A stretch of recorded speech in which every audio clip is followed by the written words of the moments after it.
Resesi bukan sesuatu yang harus ditakutkan. Resesi hanyalah sebuah cycle, sebuah pola setiap satu atau mungkin beberapa dekade sekali. Saya sepanjang hidup paling nggak pernah melalui dua resesi besar. Yang pertama, krisis Asia di tahun 98, dan ini bukan sekedar resesi ya, tapi ini bloody recession. Yang kedua karena COVID. Nah, ada sebuah buku yang menarik yang jadi buku favorit saya, yaitu adalah buku Who Moved My Cheese? Siapa yang mengambil keju saya? Dan ini adalah buku yang paling cocok untuk dibaca siapapun di kondisi apapun. Apalagi pada saat resesi. Nah, video ini akan dibagi dalam 3 chapter. Chapter yang pertama kita akan ulas storyline-nya. Chapter yang kedua kita akan belajar dari kisahnya, belajar dari masing-masing karakternya. Chapter yang ketiga kita akan belajar apa hubungannya dengan resesi. Video ini dipersembahkan oleh Ajaib, sekuritas saham nomor 1 di Indonesia dan telah dipercaya oleh lebih dari 2 juta user. Install Ajaib dengan kode ini untuk dapat hadiah saham dari Ajaib.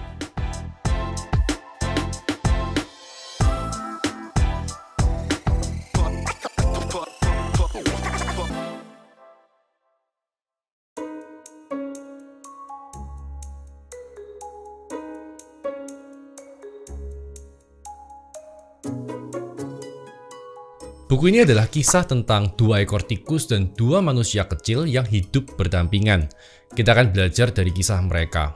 Sebelum kita nanti ambil kesimpulan gimana kita bisa belajar dari kisah tikus-tikus kecil ini dan punya mindset recession proof. Di buku ini diceritakan 2 ekor tikus, yaitu Sniff dan Scary. Juga 2 manusia kecil yang bernama Hum dan How. Mereka berempat ditempatkan pada sebuah labirin dan punya satu tujuan yang sama, yaitu mencari keju. Masalahnya, 2 manusia kecil, Hum dan How, punya sistem otak yang sangat kompleks, dengan belief system dan emosi yang malah membuat mereka kesulitan mencari keju. Hum dan How mengandalkan guidebook dan peta untuk mencari keju. Sementara Sniff dan Scary mengandalkan intuisi dan selalu beradaptasi dengan keadaan. Singkat cerita, mereka berempat menemukan tempat yang mereka cari, yaitu adalah sebuah tempat dengan tumpukan keju. Tempat ini adalah utopia buat mereka, dan mereka memberi tempat ini dengan nama Cheese Station. Hum dan How bermalas-malasan karena mereka yakin kejunya pasti ada di sana dan gak akan habis. Sementara 2 tikus kecil, Sniff dan Scary, selalu bangun pagi, berlari ke Cheese Station, dan mengamati jumlah keju juga kualitas kejunya. Di suatu pagi, Sniff dan Scary datang dan mengamati nggak ada lagi keju. Keju yang melimpah itu tiba-tiba habis. Tapi mereka nggak kaget, karena mereka udah mengamati kualitas keju yang makin buruk dan jumlahnya yang terus berkurang. Tikus-tikus ini nggak berpikir rumit, karena keadaannya berubah, ya mereka harus take action untuk berubah. Mereka berlari masuk lagi ke dalam labirin untuk mencari keju baru. Di siang harinya, Hum dan How datang dan mendapati nggak ada lagi keju. Mereka kaget, shock, takut, gemetar. Karena mereka tahu mencari keju itu nggak mudah. Hum dan How kemudian berdebat tentang langkah apa yang harus dilakukan. How menyarankan untuk mencari keju baru, seperti yang mungkin udah dilakukan oleh para tikus. Sementara Hum mengatakan manusia lebih pintar daripada tikus. Lebih baik kita menunggu di sini aja. Nah, kemudian balik ke Sniff and Scary nih. Mereka nggak ada pikiran lain selain mencari keju baru. Dan akhirnya mereka beneran menemukan keju baru yang jauh lebih baik dan jauh lebih melimpah. Di sisi yang lain, How dan Hum masih berpikir dan berdebat. How mengajak Hum untuk mencari keju baru. Tapi How menolak dan mengatakan kalau labirin itu terlalu berbahaya dan udah nyaman banget di sini. Jadi setiap hari, Hum dan How pergi ke Cheese Station yang lama dan tetap melihat sebuah ruangan kosong. Keju itu nggak pernah kembali lagi. Setiap hari mereka datang, mencoba menggali di tanah, di tembok, tapi tetap nggak ada keju. Mereka melakukan hal yang sama setiap hari dan nggak ada hasil. How kembali mengajak Hum, tapi Hum menolak keras. Dan akhirnya How berangkat sendiri mencari keju karena khawatir ia akan punah bersama Hum.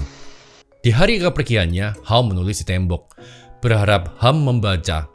Dan ia menulis dengan tulisan besar-besar. Apa yang akan kamu lakukan ketika kamu nggak perlu takut apapun?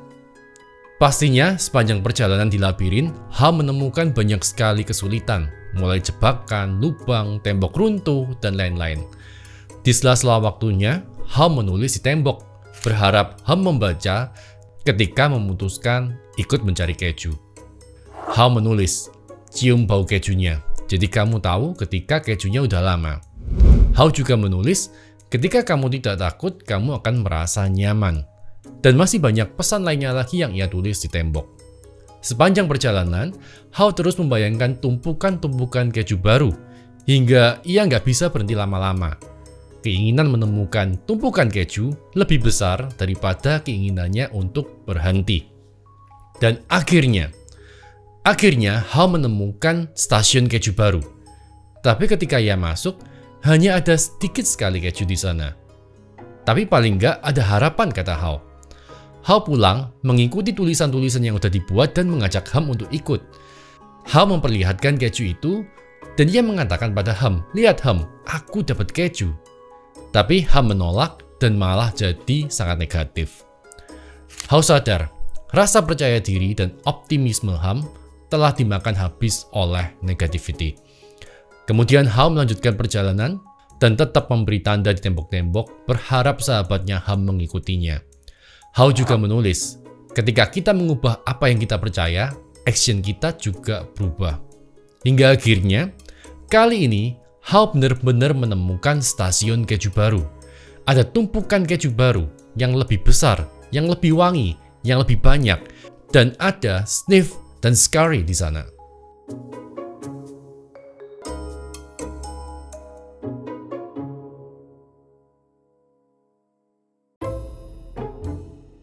Keju mungkin punya arti yang beda-beda untuk setiap individu.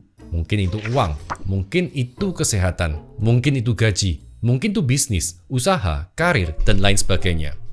Keju meski penting, tapi nggak abadi. Jujur, gaji kita nggak abadi. Bisnis kita nggak abadi. Usaha kita nggak abadi. Karir kita juga nggak abadi. Pasti selalu ada disruptor dan perubahan. Misal kondisi ekonomi atau model bisnisnya udah usang. Sebenarnya tulisan-tulisan yang dibuat oleh Hal itu jadi introspeksi diri buat kita dan bisa jadi list pertanyaan pada saat kita ada dalam kondisi yang harus berubah. Contohnya, what would you do if you were not afraid? Kita nggak bisa lakukan performa maksimal kita karena kita takut. Kalau kita dikalahkan dengan rasa takut, kita nggak akan bisa punya keputusan yang tepat. Karena keputusan kita didasari dari rasa takut. Rasa takut itu wajar. Dan perasaan takut itu memang bisa kasih kita guideline dan antisipasi. Tapi jangan sampai kita dikendalikan oleh rasa takut kita karena ketakutan berlebihan. Sebagai contoh, resesi bukan sesuatu yang perlu ditakuti. Resesi itu hanya sebuah cycle yang pasti terjadi. Dan beberapa orang malah memanfaatkan resesi untuk mengambil peluang. Di tengah resesi ada yang membeli properti murah atau mungkin saham murah. Dan kita juga bisa investasi saham Indonesia di Ajaib. Ajaib adalah sekuritas yang saya rekomendasikan dan satu-satunya yang saya pakai karena aplikasinya lengkap banget. Berbagai analisa komprehensif bisa kita dapat di Ajaib. Ajaib juga udah berizin dan diawasi oleh OJK. Gak hanya saham, tapi di Ajaib kita juga bisa berinvestasi pada reksadana sekaligus. Yang kedua, movement in a new direction helps you find new cheese. Mau temukan keju baru? Action. Ambil langkah baru seperti Hal. Kita nggak bisa jadi seperti Ham yang duduk diam aja dan menunggu perubahan. Kemudian yang ketiga, when you stop being afraid, you feel good. Rasa takut itu seperti monster dalam diri kita. Kalau kita memberinya makan, maka ia akan memperbesar dirinya dan suatu hari akan memakan kita, memakan optimisme kita, memakan ambisi kita, memakan daya juang kita. Tulisan keempat yang dibuat oleh Hal, imagining yourself enjoying new cheese, leads you to it. Kita harus punya tujuan yang jelas, tahu dengan spesifik apa yang kita mau. Jadi kita nggak tersesat di tengah jalan karena punya tujuan yang kabur. Nah, teman-teman juga bisa nonton 2 video saya tentang Law of Attraction, linknya saya akan taruh di bawah ya. Yang kelima, The quicker you let go of old cheese, the sooner you will find new cheese. Makin cepat kita move on, makin cepat pula kita akan menemukan keju baru. Move on dari tempat kerja lama, move on dari bisnis lama, move on dari cara-cara lama, move on dari mindset lama, atau mungkin move on dari partner lama seperti yang Hao lakukan. Yang keenam, it's safer to search in the maze than remain in a cheeseless situation. Daripada kita diam di tempat, mengeluh, menyalahkan sana-sini, menyalahkan sosial media, menyalahkan bos, menyalahkan pemerintah, lebih baik kita take action. Nggak cuma menunggu di tempat. Perubahan ada kalau kita mau berubah. Albert Einstein mengatakan kegilaan adalah melakukan hal yang sama terus-menerus dan berharap pada perubahan. Jadi mau berubah, kita harus take action. Yang ketujuh, smell the cheese often so you will know when it's getting old. Kebetulan saya punya hobi untuk evaluasi cara kerja saya, evaluasi strategi-strategi saya, dan evaluasi bisnis model. Gimana agar bisnis-bisnis saya tetap bisa bertahan, dan gak hanya bertahan, tapi stay in profit. Kalau profitnya menurun, kita harus evaluasi ulang seluruh model bisnisnya. Kadang-kadang ada model bisnis yang udah benar-benar usang. Nah, buat teman-teman yang investasi di saham perusahaan tertentu, kita juga bisa mengamati model bisnisnya, kompetitornya, pertumbuhannya, dan laporan keuangan per kuartalnya mungkin. Yang semuanya juga bisa kita amati dari menu analisa di Ajaib. Yang kedelapan, old beliefs do not lead you to new cheese. Ada mindset-mindset lama, cara-cara lama yang perlu kita tinggalkan kalau kita mau mengejar keju baru. Cara kerja 10 tahun yang lalu, 5 tahun yang lalu, atau bahkan mungkin 2 tahun yang lalu, itu mungkin udah nggak efektif dilakukan sekarang. Dr. Spencer Johnson, penulis buku Who Moved My Cheese ini, mengatakan bahwa apa yang kita takutkan nggak seburuk apa yang kita bayangkan. Tapi ketakutan yang kita bangun dalam pikiran kita itu jauh lebih bahaya dari situasi yang ada. Yang kesembilan, noticing small changes early helps you adapt to the bigger changes that are to come. Perubahan itu nggak terjadi tiba-tiba, tapi ada tanda-tanda kecil yang mendahulunya sebelum perubahan-perubahan itu terjadi. Seolah-olah tiba-tiba, tapi sebenarnya itu adalah compounding effect dari sinyal-sinyal kecil. Misal, sebelum resesi ada inflasi, dolar indeks naik, harga barang naik, ada PHK massal, daya beli menurun, dan lain sebagainya. Paling nggak kita bisa persiapan dengan melihat tanda-tanda kecil dengan punya dana darurat.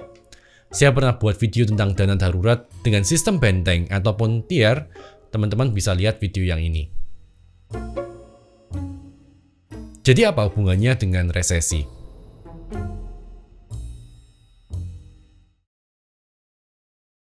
Resesi adalah sebuah perubahan yang masif. Dan mungkin gak hanya dalam persoalan ekonomi, tapi juga bisa tentang bisnis, kesehatan, dan lain-lain. Nah, sama seperti Sniff, Scary, Hum, dan Hao, mereka mengalami resesi. Dari yang asalnya melimpah dengan keju, tiba-tiba lenyap. Meski nggak tiba-tiba juga, karena Sniff sebenarnya juga udah feeling karena jumlah keju dan kualitas kejunya menurun. Mereka berempat punya keadaan yang sama-sama resesi. Dan sama dengan mereka, semua dari kita juga suatu hari pasti akan mengalami resesi. Kenapa saya katakan pasti mengalami resesi? Karena resesi itu adalah sebuah cycle yang pasti terjadi. Sama seperti siang dan malam, sama seperti musim panas dan musim dingin, intinya kita semua mengalami resesi. Seperti yang saya tulis di story saya di Instagram. Kalau teman-teman belum follow, teman-teman bisa follow juga ya. Nah, tapi respon tiap orang beda-beda. Action tiap orang juga beda-beda. Sniff, Scary, Hao, dan Hum sama-sama mengalami resesi, tapi action mereka beda-beda. Sniff adalah inovator dan selalu mengantisipasi perubahan. Scary mudah beradaptasi. Hao meskipun terlambat berubah karena berbagai analisa, tapi pada akhirnya berubah juga, berpikir kreatif dan take action. Sementara Hum mungkin seperti kebanyakan dari kita.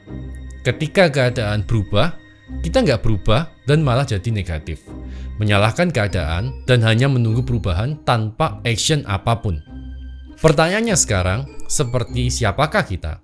dan bagaimana kita bisa memanfaatkan sebuah resesi atau krisis ekonomi jadi sebuah tipping point, jadi sebuah titik nol, titik balik untuk dapat hal-hal yang lebih baik seperti sniff, scary, dan how. Atau teman-teman adalah yang nggak mau berubah, yang keras kepala, penuh negativity, toxic, menyalahkan orang lain, dan hanya menunggu tanpa action tapi berharap perubahan. Kadang-kadang kita emang perlu berubah karena rule of the game-nya udah ganti. Teman-teman pengen dapat saham gratis dari Ajaib? Install Ajaib, KYC, dan deposit dengan kode ini ya.